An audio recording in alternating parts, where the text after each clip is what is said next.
ایک گاؤں میں احمد نام کا لڑکا رہتا تھا۔ وہ گاؤں کے دوسرے بچوں کی نسبت بہت موٹا تھا۔ اس کا سارا دن کھانے پینے میں ہی گزرتا تھا۔ گھر میں ہوتا تو پھر بھی کھاتا رہتا، اور جب کبھی باہر نکلتا پھر بھی اس کا سارا دھیان کھانے پینے میں ہی رہتا۔ اس وجہ سے اسے اکثر ہاسپٹل جانا پڑتا تھا، لیکن وہ پھر بھی کھانے سے باز نہ آتا۔ وہ اپنے بہن بھائیوں سے کھانا چھین کر کھا جاتا۔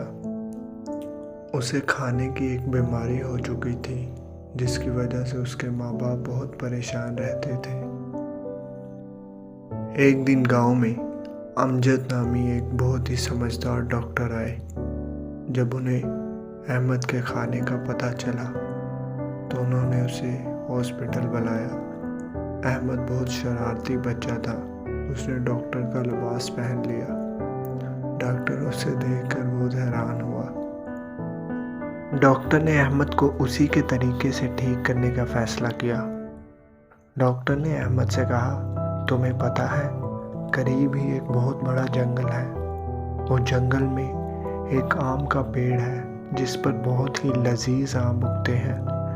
جو کوئی بھی انہیں ایک دفعہ کھا لیتا ہے وہ انہیں دوبارہ کھانے کی خواہش ضرور رکھتا ہے۔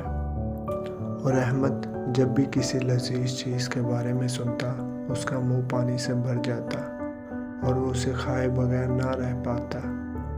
احمد ان لذیذ آموں کے بارے میں سوچنے لگا۔ احمد زیادہ دیر انتظار نہ کر سکا۔ وہ اگلے ہی دن جنگل کی طرف نکل پڑا۔ وہ آم کھانے کے لیے بہت بےتاب تھا۔ جیسے ہی اس نے آم کا درخت دیکھا تو بہت خوش ہوا۔ اس نے دیکھا کہ واقعی آم دیکھنے میں تو بہت لذیذ لگ رہے ہیں۔ اس سے صبر نہ ہوا اور وہ آم کے درخت پر چڑھ گیا اور بیٹھ کر آم کھانے لگا۔ آم واقعی میں اتنے لذیذ تھے کہ وہ سارے کے سارے آم کھا گیا۔ جیسے ہی اس نے درخت کے آم ختم کیے، درخت خشک ہو گیا اور درخت اونچی اونچی رونے لگ پڑا۔ احمد پریشان ہو گیا۔ احمد نے پوچھا، کیا ہوا ہے؟ درخت نے کہا، میاں تم میرے سارے آم کھا گئے ہو، اسی کی وجہ سے میں خوبصورت دکھتا تھا، یہی میری شان میں اضافہ کرتے تھے۔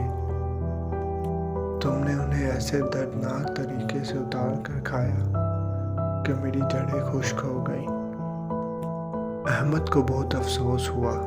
اس نے درخت سے معذرت کی اور کہا کہ میں آئندہ کبھی ایسے نہیں کھاؤں گا۔